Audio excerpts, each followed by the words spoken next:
नमस्कार, मैं Satyendra Kumar Sharma, typing instructor, TCAB NIEPVD Dehradun से Hindi Braille short hand dictation class में आपका स्वागत करता हूं।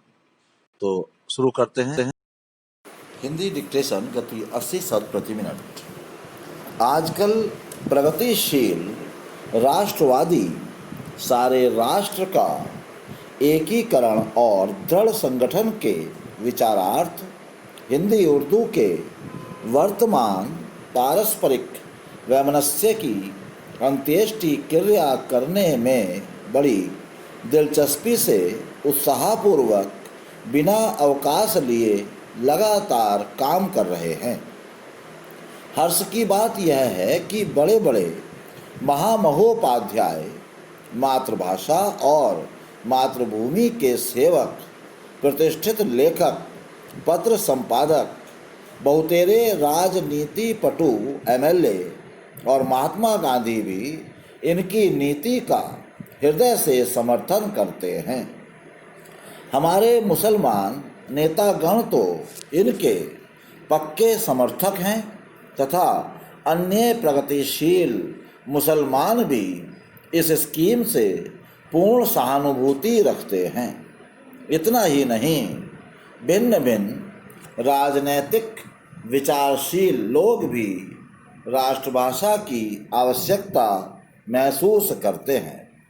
आज देश में कम्युनिज्म, फैसिज्म, समाजवाद, लोकतंत्रवाद और साम्राज्यवाद आदि भिन्न भिन्न दृष्टिकोण रखने वाले भी इस बात को नामंजूर नहीं कर सकते हैं कि हिंदुस्तानी की तजवीज़ का विरोध करने से भविष्य में देश को पश्चाताप के कड़वे फल अवश्य ही चखने पड़ेंगे। देश को एकता के सूत्र में बांधने का यह भी सर्वोत्तम उपाय है कि हम हिंदी उर्दू के झगड़े को समूल नष्ट कर साधारण हिंदुस्तानी को सार्वजनिक भाषा बनावें और व्यवहार में लावें। कुशल राजनीतिज्ञ तो असहयोग के जमाने के पूर्व ही से राष्ट्रभाषा की आवश्यकता समझते थे। वे जानते थे कि राष्ट्रीयकरण करने के लिए भारत जैसे बहुभाषी देश में राष्ट्रभाषा के निर्माण का प्रश्न उठेगा।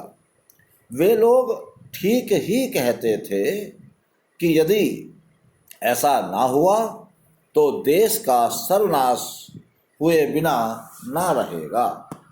यदि निष्पक्ष भाव से हम हिंदुस्तानी की तजवीज़ तथा कार्यवाही का दिग्दर्शन कर स्वतंत्रता पूर्वक विचार करें तो निश्चय ही हम अपने तथा राष्ट्र के सम्मानार्थ न सिर्फ उसे मंजूर करेंगे वरन उसके साथ पूर्ण सहयोग भी करने लगेंगे। हमें दृढ़ विश्वास है कि यदि इस महत्वशाली एवं गौरवमय प्रश्न को नियमानुकूल हल करने का प्रयत्न किया जाए तो सफलता असंभव ना होगी।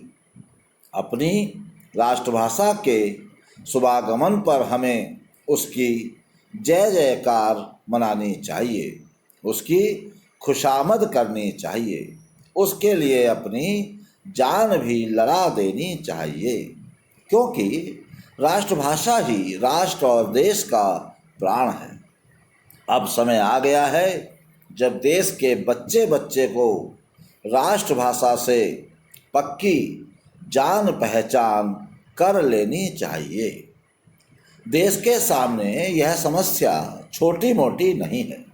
इस विषय पर केवल मत संग्रह करने का समय चला गया।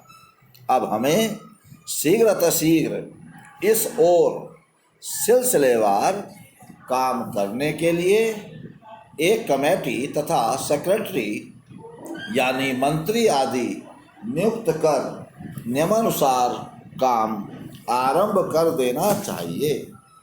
इसके अतिरिक्त एक फाइनेंशियल कमेटी तथा कोषाध्यक्ष का निर्वाचन भी आवश्यक होगा। दूसरा काम इस कार्य विशेष के लिए चंदा इकट्ठा करना तथा आय व्यय का हिसाब आदि रखना होगा। तो आज के लिए बस इतना ही। धन्यवाद।